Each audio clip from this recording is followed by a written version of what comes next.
I still remember the night I fell to the floor in my living room, my body shaking, my hands gripping my wedding ring so tightly it left marks on my skin. My husband had just confessed that he had been unfaithful. In one sentence, my whole world crumbled. I could not breathe. My vision blurred as if life itself had betrayed me. And in that moment, the silence of God felt heavier than the weight of his betrayal. I thought no one cared. Not my husband, not my friends, not even God himself. Before I go deeper into the story, I want to take a moment to say thank you to every subscriber who has been part of this journey. To all the new viewers and those who have not subscribed yet, I cannot wait for you to hit that subscribe button because it is the fuel and energy that keeps this channel alive. Your comments, your shares, and your prayers mean more than you know. Please make sure to share your thoughts in the comments right after this introduction. Your words could be the encouragement someone else desperately needs. My name is Rachel. I am 38 years old, born and raised in the suburbs of Ohio, in the United States. On the outside, my life looked perfect. A loving husband, a stable job, a nice home, and a circle of friends from church who always smiled on Sunday mornings. But inside, I was bleeding. I felt unseen. I felt unheard. And what I did not know then was that my husband was also wrestling with weaknesses he had kept in the dark. My husband's name is Mark. He is a hardworking man, respected in his office, the kind of person everyone admired for his calmness. But what no one saw was the growing distance between us. The late nights at work, the tired excuses, the way his eyes seemed to avoid mine even when we were in the same room. For months, I told myself it was stress. For months, I believed that marriage just goes through seasons. For months, I prayed silently, asking God to bring us closer. But then came the night when prayers turned into screams. Mark sat me down on the edge of our bed. His hands trembled. His lips quivered. I thought he was about to tell me he was sick or that he had lost his job. I had no idea the words about to fall from his mouth would shatter the very foundation of my heart. He looked at me with shame and said, "Rachel, I have been unfaithful to you." I remember dropping my coffee mug earlier that morning, watching it shatter on the kitchen floor, tiny pieces scattered in every direction. That is exactly what happened to me inside when those words left his lips. My heart, my trust, my vows, all broken into fragments too sharp to touch. The room spun. I could hear my own heartbeat pounding in my ears. My mouth was dry, yet tears were pouring down my face faster than I could wipe them. I tried to speak, but my voice cracked into silence. And then came the images. Images of him with another woman, laughing, touching, sharing pieces of himself that belonged to me. I wanted to scream at him, hit him, curse him, but instead I collapsed. My knees hit the floor, my hands covered my face, and my body shook with sobs so violent I could hardly breathe. And in that moment, I looked up at the ceiling, not even knowing what I was looking for, and whispered, "God, where are you? How could you let this happen? Do you even care about me?" But heaven was silent. For days, I walked around like a ghost in my own home. I cooked dinner without tasting it. I showered without feeling the water. I laid in bed next to him but turned my back, pretending to sleep while my mind replayed every lie, every excuse, every time he had kissed me goodnight with someone else's scent still on his skin. I felt abandoned, betrayed not just by my husband, but by God himself. I had prayed for protection. I had prayed for my marriage. I had prayed for his faithfulness. And still, here I was humiliated and broken. Mark begged for forgiveness. He said it was a mistake, that he was ashamed, that he had lost himself. He swore he wanted to fight for me, for us. But every time he reached for my hand, I pulled away. Every time he spoke, all I could hear were lies. Friends from church found out. Some told me to leave him, that I deserved better. Others told me to be a good wife and forgive quickly, as if forgiveness was a button I could press and everything would magically reset. But no one really understood the storm inside me. No one understood what it felt like to be the woman who did everything right, prayed, served, remained faithful, and still end up betrayed. Night after night, I sat in the corner of my living room, staring at my Bible but too angry to open it. I would place my hand on the cover and whisper, "Why, God? Why me?" Sometimes I would shout, "Where were you when he was betraying me? Where were you when I begged you to protect my marriage?" The silence was unbearable, and yet something in me refused to let go completely. Even in my anger, I still prayed. Even in my rage, I still begged God to show up. Because deep down, I knew, if anyone could heal this, it was not me, it was not Mark, it was not my friends. It had to be God. But before the miracle, there was the breaking. And I had broken so completely that I no longer recognized myself. That was the beginning of my journey. The night my husband's betrayal collided with the silence of heaven. The night I thought no one cared. I wish I could say things got better right away. That I prayed one night, woke up the next morning, and everything was fixed. But that would be a lie. The truth is, healing is messy. Healing is slow. And when the wound is betrayal, the bleeding does not stop with one bandage. For weeks after Mark's confession, our house was filled with silence. Not the peaceful kind. Not the kind that calms the soul. This was the silence of two broken people sleeping in the same bed but living in different worlds. He would reach for me in the night, and I would flinch. He would try to kiss me goodbye in the morning, and I would turn my face. And every time I saw him, my heart screamed, "How could you do this to me?"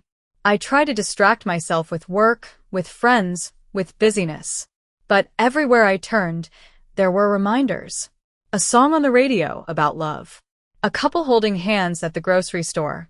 A wedding ring glinting on someone else's finger. And worst of all, my own reflection in the mirror. Eyes swollen from crying, smile gone, faith shaken. One Sunday morning, I decided to stay home from church. I told Mark I was too tired, but the truth was, I was angry at God. I did not want to sit in a pew, smile at people, and pretend everything was fine. I did not want to hear about God's faithfulness when my marriage was falling apart. I did not want to hear about miracles when I was drowning in silence. So instead, I sat on my couch with my Bible in my lap, unopened. I stared at it for hours. I felt like a hypocrite. Here I was, the woman who had once led Bible studies, the woman who prayed for others, the woman who encouraged everyone to trust God, and now I could not even bring myself to open His Word. But that day, something small happened. Not a miracle. Not a lightning bolt from heaven. Just a small, quiet thought that whispered into my spirit, "Read Psalm 34. I do not know why. I do not even remember the last time I had read that psalm. But I turned to it, and these words jumped off the page. "The Lord is close to the brokenhearted and saves those who are crushed in spirit." I froze. Tears welled in my eyes. I read it again, and again, and again. I realized something in that moment. I had been so busy asking God why that I had forgotten to see where He was. I thought He had abandoned me. But here He was, reminding me that He was close. Not far. Not silent. Not careless. Close. I cannot explain it, but for the first time in weeks, I felt seen. I felt like maybe, just maybe, I was not as alone as I thought. But the battle was not over. Because the truth was, I still hated Mark for what he had done. Every time he spoke, I wanted to lash out. Every time he tried to apologize, I wanted to remind him of the pain he caused. My heart was torn in two, one half longing to heal, the other half clinging to the anger, like it was the only thing keeping me standing. One night, I finally snapped. We were sitting at the kitchen table, plates of food untouched between us. Mark looked at me with tears in his eyes and said, "Rachel, I know I do not deserve your forgiveness, but I am begging you to give me a chance to make this right." And that was it. I exploded. I slammed my hands on the table and shouted, "Make it right? Do you even know what you did to me? Do you know what it feels like to be replaced, to be lied to feel like you are not enough? You destroyed me, Mark. You took the vows we made before God and crushed them into the ground. And now you want me to just, what? Smile and pretend it never happened." I was shaking, my voice hoarse, tears streaming down my face. For the first time since his confession, I let him see all of it. The rage, the heartbreak, the despair. He did not fight back. He did not defend himself. He just sat there, head bowed, tears falling into his hands. And for the first time I realized something. He was broken too. That night, I went to bed alone. I locked the door. I curled up under the blanket and whispered, God, I cannot do this. I cannot forgive him. I cannot love him. I cannot even look at him without wanting to scream. If this marriage is going to survive, it has to be you. Because I am done. I have nothing left. I fell asleep with tears on my pillow. And when I woke up the next morning, something shifted. No, the pain was not gone. No, I did not suddenly forgive him. But there was a strength in me I had not felt before. A strength that did not come from me. It was as if God was saying, you are right. You cannot do this. But I can. So, I began to take baby steps. I agreed to counseling. I agreed to sit in the same room with him and talk, even when I did not want to. I agreed to pray, not for him at first, but for myself. Because I knew if my heart stayed bitter, no amount of his begging would save us. Counseling was hard. Prayer was harder. There were days I wanted to quit. Days I wanted to walk out the door and never look back. But every time I was about to give up, something reminded me of Psalm 34. The Lord is close to the brokenhearted. And I clung to that like a lifeline. Slowly, I began to see glimpses of hope. Small things, like the way Mark started leaving me notes on the fridge that said, I love you. The way he came home early from work instead of staying out late.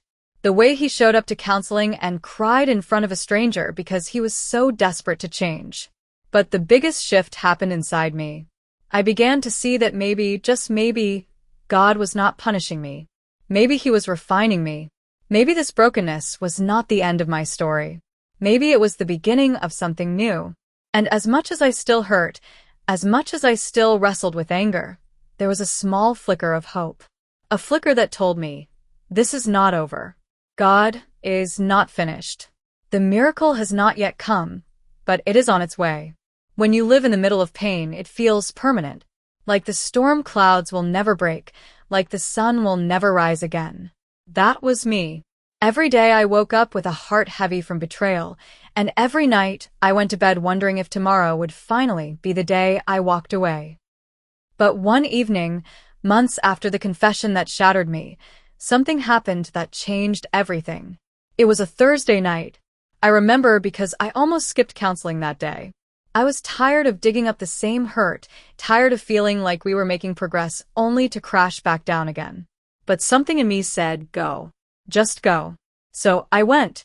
We sat in those stiff chairs across from our counselor, silence stretching between us. And then, out of nowhere, Mark broke. Not just tears. Not just regret. He fell to his knees right there in that room, and through sobs he said, Rachel, I cannot undo what I did. I cannot erase the pain I caused. But I will spend the rest of my life proving to you that I am not the man who betrayed you. I do not want to be him anymore. I want to be the husband God called me to be. Please do not give up on me. I had heard apologies before. I had heard promises before. But this time, something felt different. He was not performing. He was not trying to win me back with charm or excuses. He was laid bare, broken, desperate for change. And in that moment, something inside me cracked. I heard a whisper in my spirit, this is the miracle you prayed for. Not the erasing of the past, but the transformation of the future. I will not lie, forgiving him did not suddenly feel easy. Trusting him did not instantly return. But I realized something vital. Reconciliation is not about forgetting what happened. It is about choosing to believe that God can take ashes and make something beautiful. That night, after counseling, we drove home in silence. But when we pulled into the driveway, I reached for his hand. It was the first time in months I had done that. His eyes filled with tears, and for the first time, I felt hope rise in my chest. The days that followed were not perfect, but they were different. We began to pray together. Awkwardly at first, then with more sincerity. We opened the Bible together. We let God into conversations we had once shut him out of. And slowly, the walls around my heart began to crumble. The miracle was not that Mark changed overnight. The miracle was not that I forgot the betrayal. The miracle was that God gave me the strength to love again when my heart swore it could not. The miracle was that I discovered love is not always a feeling. Sometimes it is a decision, a daily act of surrender to the one who loves us perfectly. Months turned into a year, and one evening we stood in our living room, just the two of us, holding hands. Mark looked at me and said, "I know I broke our vows, but today I want to make a new one, not just to you but to God. I vow to never stop fighting for us." I broke down in tears, because for the first time in a long time I felt safe. Not because I trusted Mark completely yet, but because I trusted God completely. And I knew that if he could carry us through the fire, he could lead us to healing. And here is what I learned through it all. Betrayal does not have to be the end. Pain does not have to define the rest of your story. God can take the ugliest chapters of your life and turn them into testimonies that set others free. To the woman listening right now who feels unseen, to the man who thinks his mistake is too big, to the heart that wonders if love is even possible after devastation, hear me. Do not give up. Do not lose hope. Do not believe the lie that no one cares. Because God cares. He has not left you. He is closer than your very breath. And if he could take my marriage, broken, bitter, hanging by a thread, and breathe life into it again, then he can do the same for you. I thought no one cared, but God cared. And that was the miracle that changed everything. Thank you for watching and for staying with me until the end of this story. If you have been moved by what you heard, let this be a reminder that your story is not over. God is still writing.